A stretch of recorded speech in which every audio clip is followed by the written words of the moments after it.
हमें फिर से वही सीन दिखा जाता है जहाँ पे वो आदमी मेजर अबोर के सामने था। वो कहता है क्या आप इस नेकलेस को खरीदना चाहेंगी? तो मेजर कहती है एक नेकलेस? नहीं, मैं तो नहीं खरीद रही। तो वो आदमी कहता है ये सिर्फ कोई ऐसा वैसा नेकलेस नहीं है। तो मेजर कहती है फिर इसमें क्या खास है? वो कहता है इसके अंदर एक लकी स्टोन है जो कि आपकी कोई भी डिजायर उसको पूरा कर देगा। आपको इस बारे में क्या लगता है? तो मेजल उस लॉकेट को देखती है तो वो आदमी कहता है आप पुरयकीन हैं कि आप इसको नहीं खरीदेंगी? लेकिन मेजल सोचती है एक मैजिक स्टोन, वो भी इतने चीप लुकिंग नेकलेस के अंदर। तो वो कहती है आखिर मैं एक पैडलर पे यकीन कैसे करूं और उसकी चीजें क्यों खरीदूं? तो तभी वो आदमी, उसकी आंखें चमक रही थी। वो कहता है मैं कोई आम सा पैडलर नहीं हूँ मिस। तो मेजल सोचती है क्या इसकी आंखें, क्या ये अभी चमक रही थी? वो कहता है अगर मैं अपने आप को क्लासिफाई करूँ ना तो आई थिंक आप मुझे शामन कह के बुला सकती हैं। तो मेजल कहती है एक शामन? लेकिन तुम्हारा मतलब है फॉर्चून टेलर। वो कहता है आपको ऐसा लगता है तो फिर ऐसे ही सोचें, लेकिन एक शामन फ्यूचर भी देख सकता है। सोर्सरी तो सिर्फ बिलीव के जरिए कंप्लीट होती है। अगर आप अपने हार्ट के करीब इस नेकलेस को रखेंगी तो फिर ये आपको पावर देगा और आपकी कोई भी ख्वाहिश पूरी हो जाएगी। क्योंकि जिस वक्त आपने इसको डाउट किया ना ये कोई आम सा पत्थर बन जाएगा। तो मेजल कहती है लेकिन सब लोगों में से तुम ये मुझे क्यों दे रहे हो? वो कहता है क्योंकि आपकी सबसे बड़ी ख्वाहिश मुझे यहाँ पर खींच लाई मिस। मुझे पता है कि आपके दिल में कोई आदमी है जिसका आप दिल जीतना चाहती हैं, है ना? तो मैं तो सोचती है कि यार इसको कैसे पता? वो कहती है तुम्हें इस बारे में कैसे पता चला? तो वो आदमी कहता है क्योंकि मैं हर एक चीज को देख सकता हूँ। वो कहती है सच में? लेकिन तब वो कहता है अब आप क्या करेंगी? अगर आपको ये नेकलेस चाहिए तो आपको बस ये कहना होगा मुझे ये चाहिए, एक अपॉर्चुनिटी आपके पास आ जाएगी। इसी तरह आप उस आदमी को अपने प्यार में पड़वा सकती हैं। तो मेजल वो जैसे किसी ट्रांस में थी। वो कहती है बिल्कुल मुझे ये नेकलेस चाहिए, मुझे ये नेकलेस अभी के अभी चाहिए। तो वो आदमी वो स्माइल करता है। वो कहता है बहुत ज़्यादा अच्छा फैसला किया आपने। लेकिन तभी दूसरी तरफ हमें उस फेस्टिवल के दूसरी तरफ का सीन दिखा जाता है जहाँ पे वही कपल वहाँ पे शीप डॉल्स बेच रहा था और बच्चों की तो भीड़ लगी हुई थी। तो हमारी हीरोइन कहती है शीप डॉल्स तो जितना मैंने एक्सपेक्ट किया था ना उससे भी ज्यादा पॉपुलर हो गई हैं। तो उसके पीछे ही वहाँ पे टैरन खड़ा था। वो कहता है रेलिंग के साथ ऐसे खड़ा होना डेंजरस है, माई लेडी प्लीज पीछे हो जाएं। हमारी हीरोइन कहती है लेकिन मैं दूर से ये सब कुछ नहीं देख सकती ना इसी वजह से। तो वो और आगे होने लगती है तो पीछे से टैरन उसको पकड़ लेता है। हमारी हीरोइन कहती है लेटा और मोरीना वो देखो वहां पर है। तो पीछे से टैरन कहता है माई लेडी अगर आपको ऐसे ही करीब होकर रेलिंग के देखना है ना तो प्लीज नीचे जाके देख लेना। तो हमारी कहती है लेकिन अगर मैं वहां पर गई तो बाकी नाइट्स भी मेरे स्कॉट के तौर पर मुझे फॉलो करेंगे, इससे तो लोग अनकंफर्टेबल बन जाएंगे ना। तो टैरन कहता है इस वक्त तो आप मुझे अनकंफर्टेबल बना रही हैं। हमारी कहती है ठीक है मैं बस चुप करके देखती हूँ।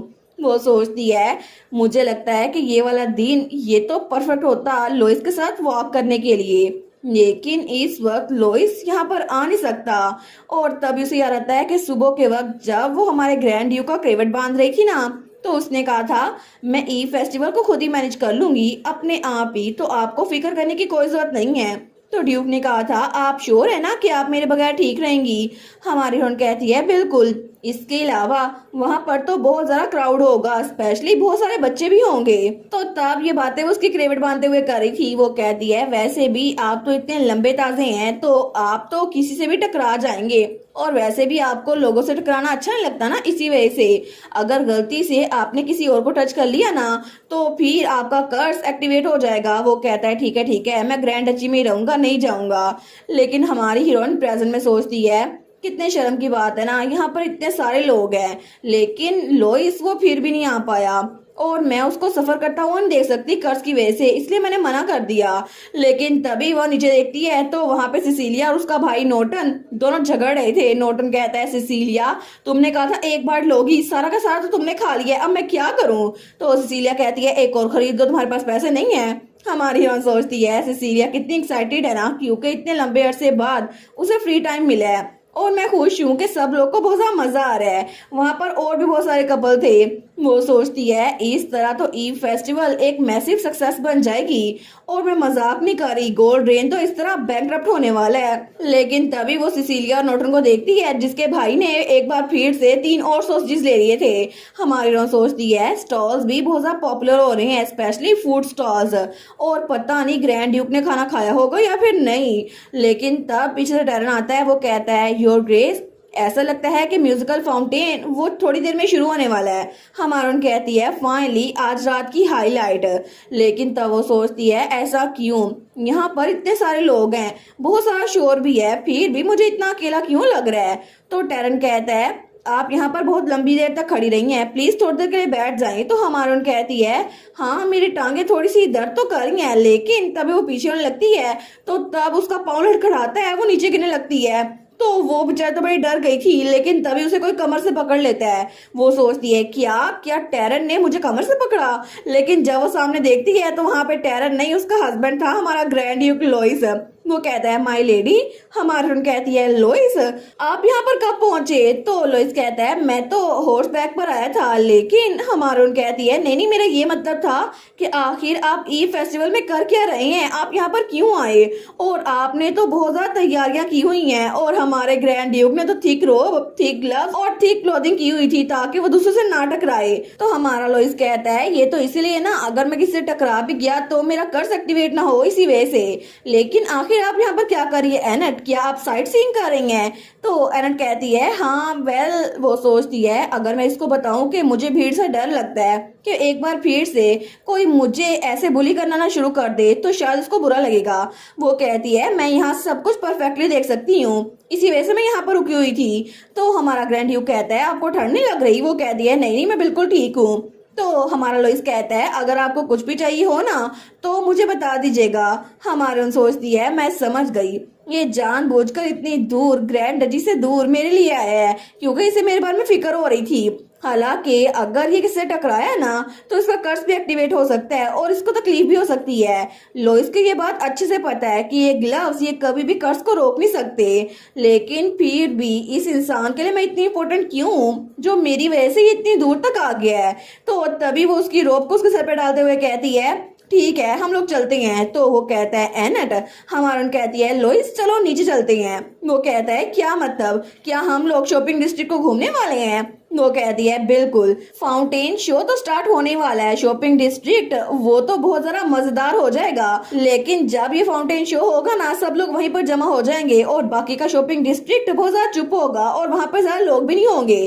तो थोड़ी देर के लिए तो हम वॉक कर ही सकते हैं। तो उसकी बात सुनकर हमारा ग्रैंड ड्यूक भी खुश हो गया था। वो कहता है फिर मैं आपकी विश को पूरा करूंगा। और थोड़ी देर बाद वहां पर फाउंटेन के पास बहुत सारे लोग थे, लेकिन दूर से हमारी एनेट और ग्रैंड ड्यूक उनको देख रहे थे। तो हमारी हुन कहती है देखा मैंने सही कहा था ना, अब यहाँ पर अगले 30 मिनट तक कोई भी नहीं आएगा, सारे के सारे फाउंटेन के पास हैं, आप बिल्कुल भी फिक्र ना करें। और वैसे भी आप अपने आप को एंजॉय कर सकते हैं। ठीक है अगर कुछ भी हो गया ना तो मैं इसको खुद ही हैंडल कर लूंगी, वैसे भी ये मेरी टेरिटरी है ना आफ्टर ऑल। तो तब आगे बढ़ते हुए कहती है हम लोग पहले कहाँ जाए, क्या हम लोग क्लोथिंग शॉप पे जाएं, यहाँ पर तो फूड स्टॉल भी बहुत ज्यादा है, आपको अच्छे लगेंगे। लेकिन हमारा ग्रैंड ड्यूक वहीं पर रुक गया था। वो कहती है लोइस क्या कुछ हुआ है, क्या मैंने आपको अनकंफर्टेबल कर दिया। लेकिन हमारा लोइस वो भी सोचता है आखिर ये फीलिंग है क्या। जब भी मैं इनके साथ टाइम गुजारता हूँ तो वो वक्त मुझे बहुत ज्यादा प्रीशियस, चेरिश्ड और हैप्पी लगता है। लेकिन फिर भी मुझे पता है ये सब कुछ 1 साल के बाद खत्म हो जाएगा। तो ये सोचते ही मेरा दिल बहुत ज्यादा दर्द करता है। हैप्पीनेस, बिल्कुल मुझे ये फीलिंग इनके साथ यही महसूस होती है क्योंकि मैंने कभी सोचा नहीं था कि मैं ये इमोशन फील कर पाऊंगा अपनी पूरी लाइफ। तो वो कहता है एनेट। तो हमारी एनेट कहती है क्या हुआ। तो तब हमारा ग्रैंड ड्यूक अपने ग्लव्स उतारते हुए कहता है हम लोग एक दूसरे से अलग हो सकते हैं, तो क्या मैं थोड़ी देर के लिए आपका हाथ पकड़ सकता हूँ। और तब उसने हमारी हीरोइन का हाथ पकड़ लिया था। वो कहता है मुझे लगता है कि अगर हम लोग हाथ पकड़ के चले ना तो ज्यादा बेहतर होगा। तो हमारी हीरोइन तो उसको देखी जा रही थी, वो बेचारी कुछ बोलती नहीं है। और इसी के साथ ये वाला पार्ट यहीं पर ख़त्म। तो आप लोग बताइएगा आप लोग को ये पार्ट कैसा लगा, और वीडियो को लाइक और चैनल को सब्सक्राइब लाजमी कीजिएगा। बाकी वीडियोस का लिंक भी स्क्रीन पर नज़र आ रहा होगा तो काइंडली उनको भी चेकआउट कर ले। और thank you so much for watching my videos. Stay safe. Bye bye.